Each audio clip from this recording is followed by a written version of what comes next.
É, doido, ó. Pernilongo fazer um negócio desse. Pernilongo era o tamanho de um. Ele é tiro, rapaz. Parece quando é vagabundo.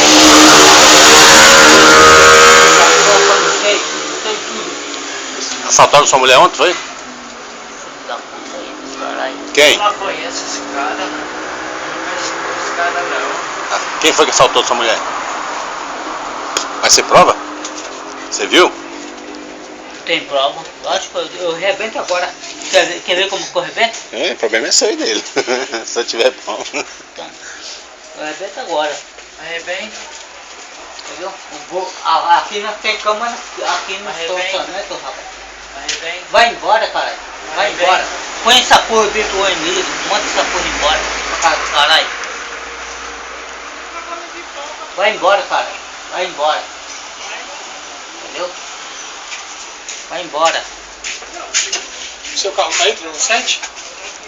Nem sei. Põe essa porra dentro do carro aí e manda essa porra embora aí.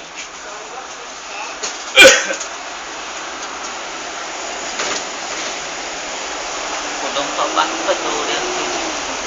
Quer ver? Ah, eu tô querendo te ajudar, mas alguma coisa me diz que você vai pegar esse dinheiro pra ou beber ou usar droga, tá? Então eu não vou te dar esse dinheiro. Diante de Deus. Não, dá dinheiro não. Dá dinheiro não. Deus. Vai, você vai usar droga. Não vou. Dá dinheiro não. Ô, Eu Pepe. não vou, eu não bebo.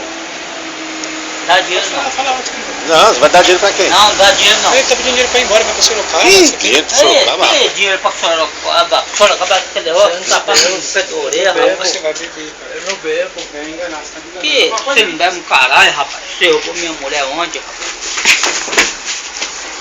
A puta do caralho. Você não ia bater nele, pô? Dá dinheiro pra Sorocaba, rapaz. Não vai atrás não? Você não falou que ia bater nele? Vai perder pra ele? Não, mata essa porra. Vai lá dele. pegar ele. Não, deixa ele. Deixa ele. Cara, ele te deu uma pesada aí agora. Foi. Não, é aquele. Olha, pô. Que é dinheiro. Pegou.